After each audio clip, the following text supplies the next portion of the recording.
Salut, c'est César et aujourd'hui on se retrouve pour une nouvelle vidéo sur 6 habitudes pour ne pas gâcher ses soirées après le travail. Après une longue journée de travail, il est tentant de sombrer dans des automatismes. Se poser dans le canapé, scroller soit sur son réseau, sur son téléphone en regardant les réseaux sociaux, ou alors se poser devant une série, Netflix, Paramount+, HBO, Disney Channel, Apple TV, Canal+, etc. C'est la solution simple, on rentre chez soi, on fait tac tac. En fait, je fais tac tac, mais j'ai pas d'écran chez moi, mais on se pose avec sa télécommande, on se pose, hop, petite glace à Gendas ou chips ou autre. Et c'est vrai que des fois, on peut se dire ça, allez, on fait ces 5 minutes pour nous détendre après le travail ou faire autre chose, mais non, ce n'est pas ce qu'il faut faire. Et pourtant, ces soirées sont précieuses. Ça peut être des moments de régénération, de pouvoir se calmer après le travail, de pouvoir se recentrer sur soi-même. Dans cette vidéo, je vais vous partager 6 habitudes qui vont permettre de transformer vos soirées en un véritable levier d'épanouissement personnel. Tout d'abord, créer une transition claire entre le travail et la soirée. Il faut vraiment savoir couper du travail pour entamer votre soirée. Donc déjà, ce que je fais toujours, c'est je laisse mon PC au bureau pour être sûr, mais vraiment être sûr de ne pas dire « Ah, j'ai un mail, j'ai un truc à faire, etc. » et me reconnecter chez moi. Voilà, ça c'est la première étape à faire. C'est vraiment couper.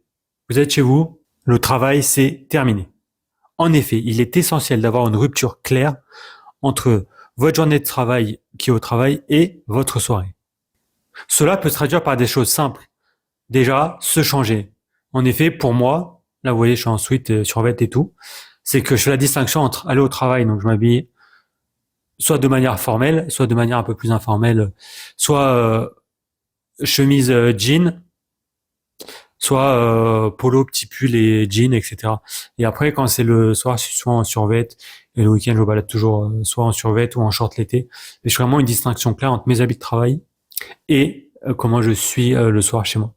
Ça, c'est la première chose. Après, ça peut être aussi coupé, soit en faisant, par exemple, en jouant un instrument de musique, tel que la guitare que vous voyez juste ici, ou alors en allant marcher 10 minutes pour vraiment couper, ou alors faire une activité, faire du vélo, aller à la salle de sport, je veux dire, ou faire des activités qui montrent que la rupture est claire et nette. Cette transition permet à votre cerveau de relâcher la pression et de rentrer dans un autre rythme, un rythme plus tranquille, apaisé.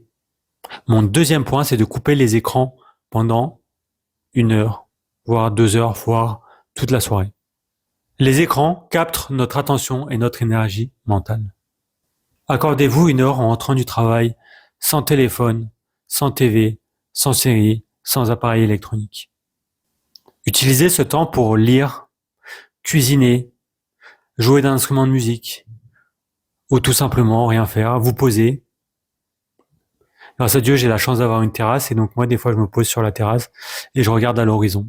Comme dirait, je sais plus si c'est Hugo TSA ou Davodka, il dit « vue de ma fenêtre » et puis il raconte tout ce qu'il voit depuis sa fenêtre. Là, c'est l'hiver, il se passe pas grand-chose, mais sinon, des fois, je me pose et puis j'observe et je regarde. Souvent avant, il y avait beaucoup de manifestations, donc il y a les poubelles qui brûlent, les flics qui arrivent, ils embarquent des gens, il y a des mecs qui fuient, ils mettent la sirène, il y a des courses-poursuites. Voilà, des fois, ça fait passer le temps, c'est sympa, on prend l'air. Mais vraiment, prenez ce temps pour couper avec tout ce qui est électronique et recentrez-vous sur vous.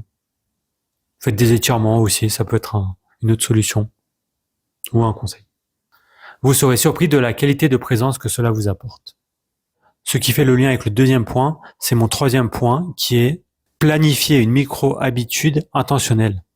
Donc en effet, forcez-vous tous les soirs. Au début, vous allez devoir vous forcer. Mais après plusieurs soirs, ça va devenir un automatisme. C'est de choisir une activité courte mais significative. Jouer 10 minutes d'un instrument de musique, par exemple la guitare, du piano ou autre. Apprendre quelques mots dans une autre langue, par exemple sur Duolingo ou sur d'autres, ou apprendre à converser avec quelqu'un d'autre dans une nouvelle langue. Ça peut être intéressant. L'idée n'est pas de fulfill à full votre agenda, mais plus de nourrir votre esprit. Une seule action intentionnelle peut vraiment donner du sens à votre soirée.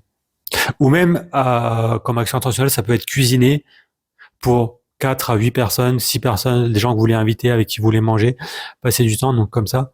Ça vous coupe dans votre rythme de travail, ça vous pense à autre chose. Vous préparez quelque chose pour les autres, intentionnellement, c'est donner, c'est ce qu'il y a de plus beau dans ce monde. Et en même temps, vous faites plaisir, vous recevez d'autres personnes qui, elles aussi, ont peut-être besoin de ce moment-là, de se recentrer, pouvoir discuter avec des amis, avec leurs amis, de pouvoir reconnecter, c'est important. Mon quatrième point, c'est manger en pleine conscience. Plutôt que de manger devant un écran, devant une série ou autre, prenez le temps de savourer votre repas. Appréciez le goût, la texture, la chaleur des aliments, comment ils se délient dans votre bouche. Savoir si ce goût, vous le connaissez déjà ou pas. Est-ce que la viande que vous mangez, est-ce qu'elle était saignante? Est-ce que ça vous fait penser à ce que vous avez mangé avant, dans un autre restaurant, etc. Prenez le temps de vraiment déguster ce que vous mangez. Le fait de manger en pleine conscience permet de se reconnecter à son corps et vous aide à ralentir votre rythme cardiaque, ralentir vos pensées. Mon cinquième point, c'est de créer un sas de décompression. J'entends par là, ça sert à rien de rentrer de la journée de travail, aller manger rapidement et aller se coucher. C'est pour cela, souvent avant de dormir, essayez de prendre un temps calme, soit pour vous remémorer les bons moments de la journée, soit pour lire, soit pour faire de la visualisation, ou alors prendre un temps calme, faire des exercices de respiration, des étirements, de manière à ce que votre cerveau, votre rythme cardiaque, votre corps semble plus apaisé et se dise « Ah, c'est bon, je suis prêt pour aller dormir ». Et cela améliore votre qualité de sommeil. Il est important aussi de se coucher à heure fixe et réaliste. C'est-à-dire, dites-vous pas tous les soirs, je me couche à 8h30 si vous rentrez du boulot à 20h, 8h du soir, vous mangez, après vous dites « Ah, je vais me coucher ». Non, dans ce cas-là, suivant vos emplois du temps, essayez d'adapter sur votre rythme. Si vous avez besoin de plus de temps pour faire vos activités en rentrant du travail, etc., prendre du temps pour relaxer, décompresser, dans ce cas-là, c'est un peu plus tard. Et aussi, j'en profite pour vous dire, comme dans le film Montparnasse, la tour infernale, une fois, je me suis couché à minuit 10, et bonjour, comment j'étais fatigué le lendemain. C'est quand t'as dit il est 9h, c'est ça? C'est ça qui est important? C'est vrai, remarque, 9h c'est assez important comme horaire, parce que c'est l'heure d'aller dormir. Remarque, une fois, je me souviens, on était couché vers minuit 10. Bonjour, comment j'étais fatigué après. Et c'est vrai que se coucher tard, après 22h30, 23h, c'est vrai que ça impacte le lendemain et on se sent plus fatigué. Il y en a qui ont besoin de 4-5 heures de sommeil, ça leur suffit amplement. Voilà, apprenez à connaître votre rythme de sommeil, à ce que votre corps a besoin. Chacun est différent. Je peux pas donner de conseils parce que je connais pas vos habitudes ni votre corps, mais voilà. Je sais que moi, j'ai besoin de dormir entre 9h et 9h30 par nuit. Donc ça me fait des journées plutôt courtes comparé à ceux qui dorment 6 heures, mais bon, ça me va comme ça et c'est très bien. Pour conclure, je dirais qu'en fait, toutes nos soirées sont vraiment un trésor. En adoptant ces 6 habitudes simples mais puissantes, vous pourrez vraiment transformer vos simples soirées en véritable espace de régénération. Ce n'est pas une question de discipline, faire ça, mais plus de douceur, de tendresse et de respect envers soi-même. Si cette vidéo vous a plu, vous a inspiré, pensez à vous abonner, à liker, à partager à foula, à des gens qui pourraient avoir besoin de cette vidéo. Et dites-moi en commentaire si cette vidéo vous a inspiré, vous a plu, s'il y a des choses que vous voudrez que je retravaille, ou si j'ai pu vous délivrer le message assez clairement et que cela vous inspirera à faire autre chose que scroll down sur le téléphone et donc sur les réseaux sociaux. C'était César, merci de m'avoir écouté.